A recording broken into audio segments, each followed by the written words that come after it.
அனிதா ராதாகிருஷ்ணன் பேசின விஷயங்கள் சாதாரணமாக எந்த மனிதர்களாலும் யாராலும் ஏற்றுக்கொள்ள முடியாத விஷயம். அதற்கு கண்டிப்பாக சட்டப்பூர்வமாக கடுமையான வழக்குகள் வரத்தான் செய்யும்.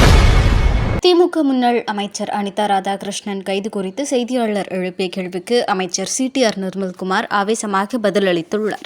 அதை சுட்டிக்காட்டி பேசுவதற்கும் இதுக்கும் எந்த சம்மந்தம் கிடையாது.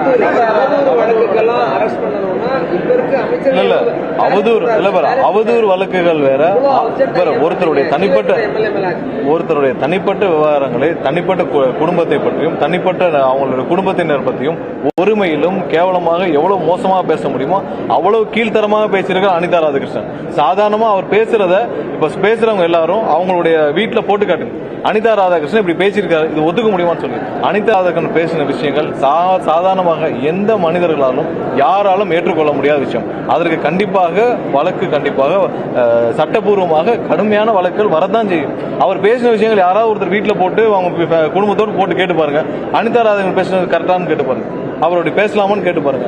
யாருக்கும் சாதாரண யாரை பற்றியும் அப்படி பேசக்கூடிய அதிகாரம் யாருக்குமே கிடையாது. அப்ப இவர் முதல்வர் பத்தி பேசியிருக்கிறார், அதுக்கு சட்டப்பூர்வ நடவடிக்கை எடுக்கதான் செய்யும். செய்திகளை உள்ளது உள்ளபடி தெரிந்து கொள்ள ரெஃப்ளெக்ட் நியூஸை சப்ஸ்கிரைப் பண்ணுங்க.